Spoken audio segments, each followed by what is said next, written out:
A proposal was turned down by Leon County leaders to use a portion of tax dollars to help aid in building affordable housing units. I'm Kendall Brandt in Tallahassee's downtown neighborhood. While they voted to not move forward with using the infrastructure surtax money for land for affordable units, county leaders say that they do want to help bridge the gap.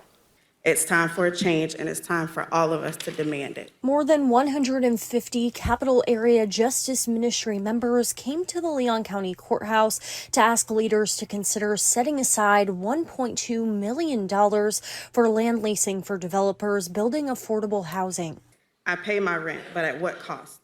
Over 50% of my income is gone before I can even think about groceries, utilities, or the basic needs of my children.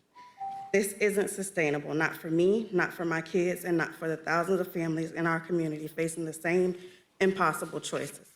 A market study released by the University of Florida Schimberg Center in 2022 found Leon County is lacking about 10,000 affordable rentals for very low-income families. The money would have come from the infrastructure surtax, better known as the Blueprint Sales Tax. That funding is part of $6 million dedicated to repaving roads. Ultimately, the money coming from that pot was what 5 out of 7 commissioners cited as their reason for a no vote. We can work together and do these things and come up with these ideas, but do it in a way that does not compromise process, integrity,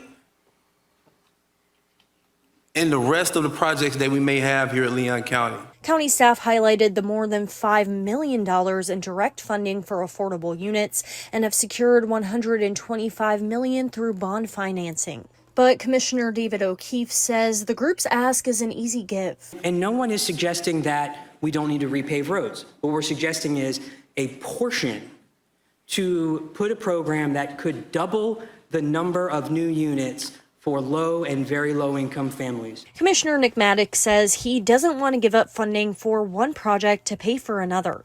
That's why Maddox introduced a proposal to look at adding on to the county's existing SHIP program through additional funding from general revenue. Let's take our time with it. Let's take 6 more months. Let's have more meetings. Let's get to something new. The motion made to look at adding more funding for affordable housing projects in the 2026 budget did pass. The Capital Area Justice Ministry will continue to be a part of that conversation. In downtown Tallahassee, Kendall Brandt, ABC 27.